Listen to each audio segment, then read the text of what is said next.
இந்த திருவிழாவிலே மிக முக்கிய நிகழ்ச்சியாக தேரோட்டமானது நடைபெறுகின்றது. ஓர் ஆலயத்தை நாம் இறைவனுக்கு நம்மால் இயன்ற வரையிலே கருங்கல்லினாலும் செங்கல்லினாலும் அமைக்கின்றோம், கோபுரங்கள் அமைக்கின்றோம். அதன் உள்ளே இறைவன் எழுந்தருளி நமக்கு அருள்பாலிக்கின்றார். ஒவ்வொரு வாகனங்களிலே நாம் இறைவனை எழுந்தருளச் செய்து வீதி விழா கொண்டு வருகின்றோம்.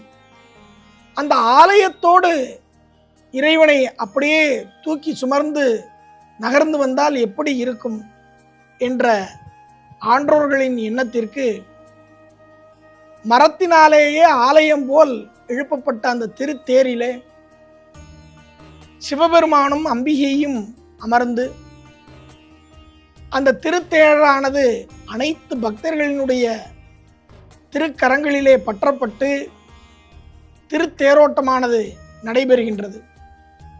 இந்த சமயத்திலே சிவபெருமான் முதலிலே எப்பொழுது தேரில் ஏறினார் என்றால், திரிபுரங்களாகிய முப்புறங்களை சம்ஹாரம் செய்வதற்காக முதலிலே சிவபெருமானானவர் திருத்தேரிலே எழுந்தருளினார்.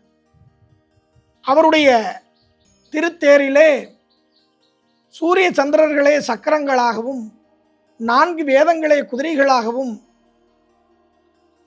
அந்த தேரினுடைய அனைத்து பாகங்களிலும் அனைத்து தேவர்களும் இருந்து, அந்த வில்லிலும் அம்பிலும் மகாவிஷ்ணுவே ஆயுதங்களாக இருந்து நிறைந்திருந்து, அந்த தெய்வீக தேரை பிரம்மாவானவர் தேரோட்டியாக இருந்து செலுத்த, அந்த திவ்ய ரதத்திலே முதலிலே சிவபெருமான் எழுந்து அருள்பாலித்தார்.